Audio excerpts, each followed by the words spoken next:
শেকেরকোট মালাবতী চা বাগানে এক অপরিচিত যুবকের ঝুলন্ত মৃতদেহ উদ্ধারকে ঘিরে ছড়ালো তীব্র চাঞ্চল্য। সোমবার সকালে আমতলী থানার অন্তর্গত শেকেরকোট মালাবতী চা বাগানের রেল ব্রিজ সংলগ্ন রাস্তার পাশের জঙ্গলে একটি গাছে ওই যুবকের দেহটি ঝুলতে দেখেন স্থানীয় বাসিন্দারা। খবরটি জানাজানি হতেই ঘটনাস্থলে ভিড় জমান আশেপাশের মানুষ।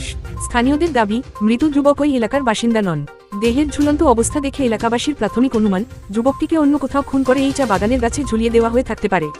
খবর পেয়ে দ্রুত ঘটনাস্থলে পৌঁছায় আমতলী থানার পুলিশ দেহটি উদ্ধার করে ময়না তদন্তের জন্য হাপানিয়া হাসপাতালের মর্গে পাঠিয়েছে।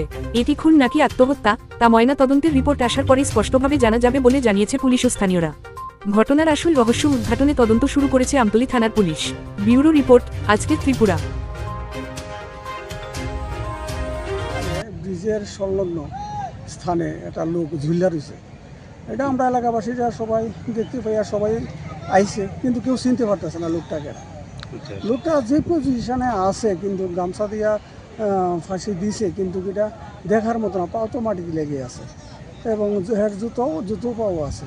এটা কিছু আমরা বুঝতে পারতেছি না, আমরা চিনতে পারতেছি না এই লোকটার বাড়ি কী আশেপাশে কিছু জানতে পারতেছি না। থানার প্রশাসনের লোকও আছে, আয়া দৃষ্টান্ত সব ছবি তুলে নিয়েছে। দেখা যাক ভবিষ্যতে কী হয়। আপনাদের সন্দেহটা কি হইতেছে? আমার সন্দেহ এটা আইডিয়া মনে হয় মারে না, মনে টাঙে রাখছে আইডিয়া পুজো হইতে আছে। বাও মাটি, সব মাটি গাছের লোক বা ঢেলান দিয়ে রয়েছে, পাওগুলো একটু বেঁকা হয়ে রয়েছে, বুঝতে আছে। আচ্ছা, এই এলাকাটার নাম কি? কোন চা বাগান এটা? এই জায়গাটা মালাবতী চা বাগানের মধ্যে আর কি, ব্রিজের আগে। এলাকাটার নাম কি? এলাকাটা শেখেরকুটি। আচ্ছা, মানে কোন থানার পুলিশ আইছে? এটা আমতলা থানার পুলিশ হয়েছে। আমতলী।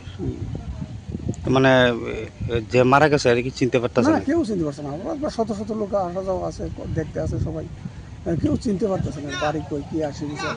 এবং এনে লেবার কাজ করতেছে, লেবার শ্রেণীর লোকও আইয়া দেখছে না, তারা চিনতে পারতেছে। আপনার নাম? আমার নাম গোপাল লস্কর।